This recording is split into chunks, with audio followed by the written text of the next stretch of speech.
Today I'm going to teach you how to seal and insulate one of the biggest problems in your house that you didn't even know you had. It's the attic hatch. This is definitely one of the biggest problems that I see in people's houses when I do energy audits. In an area like my attic, which is about 1,650 square feet, and I've got a hatch that's 2.5 by 2.5, so 6.25 square feet.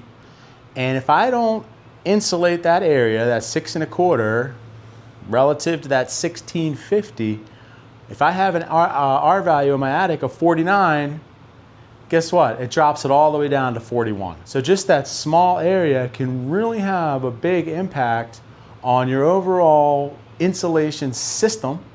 And that's why what I'm going to show you today is so important. Take a look here at my insulation.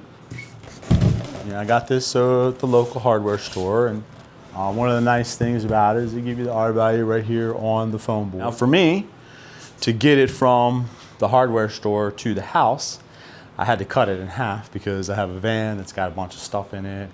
And it's just one of those things. So, in a perfect world, I would have maybe cut it, measured before I left, and then cut it the right size so that I don't have to make a couple different cuts. But I'm not really concerned about having to make an extra cut. It's just a little extra work.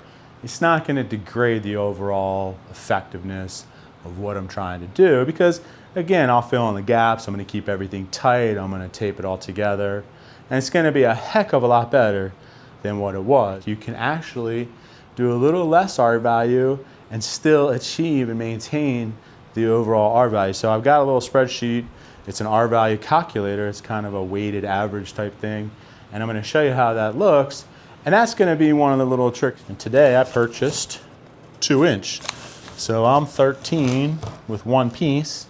2 is 26. And like I said, that's going to keep my R value at 49 all the way across.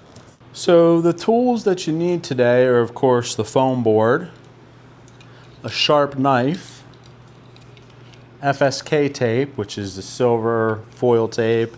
It's threaded, super duper aggressive, sticks to everything. The PL 300 foam board caulk, just a great tool to marry the foam board to the panel. You need a little bit of weather stripping to run around the edge. I want to make sure that I get the measurements right. And what does that mean exactly? Well, if you want to be able to easily put this thing back into the hole, you don't want to cut the foam board to hang over the edge. You don't want it to even really be right at the edge because what you'll find is it's probably already a little bit tight, your hatch that is, getting it in there sometimes.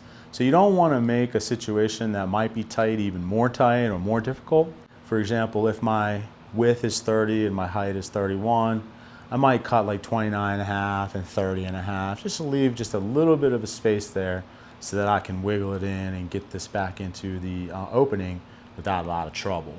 So I want to make a nice clean cut, and so in order to do that, I'm just going to go the full depth of the razor blade. And then you simply just need to take the foam board, give it a little knee, and if you work from the back side with a sharp knife, and the little sheathing on the foam board cuts like butter.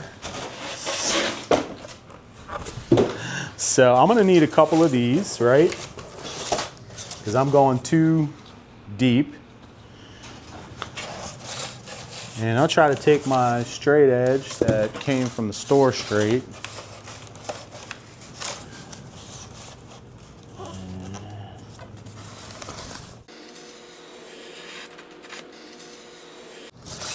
And like I said, go in razor edge deep. Give it a little bump with the knee. Out of here, man. Boom. 2 done. So that's going to leave me a little space there on each side.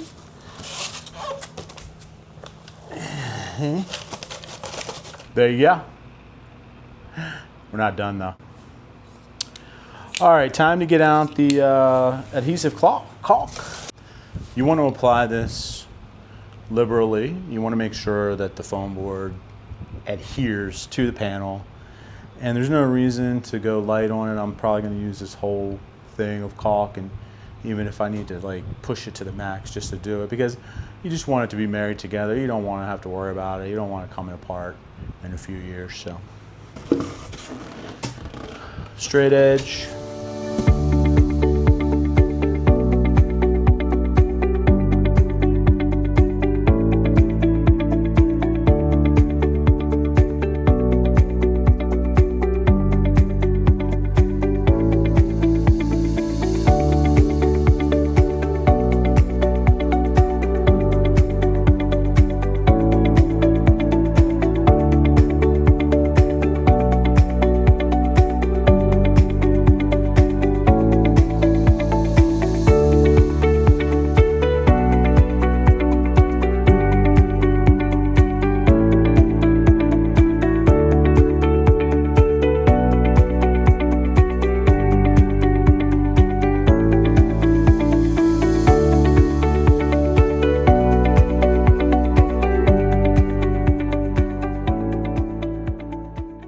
So the next step is going to be to dress this thing up, put a protective jacket on using the FSK tape.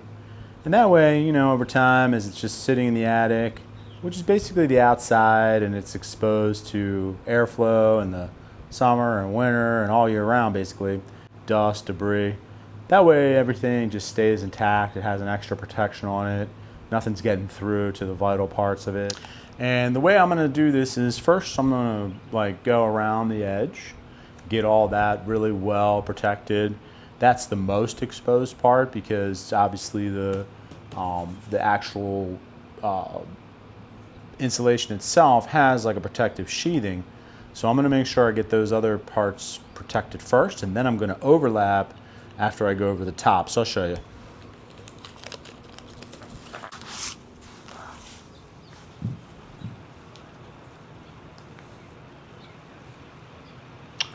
There you have it. Time to put the weather stripping on. So you want to have a sharp knife on hand as a way to cut the pieces. It just makes it a little easier. And this just takes a little bit of patience. The glue on these is actually pretty good. So it kind of has two sides to it then.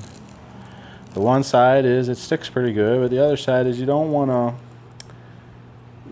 like put it down and take it up and then put it down and take it up and put it down. You want to just do it once and then move on. Otherwise, then you will have a situation where you can't, it won't stick. It'll start to lose its stickiness. All right. What you think, huh? Let's go put it in.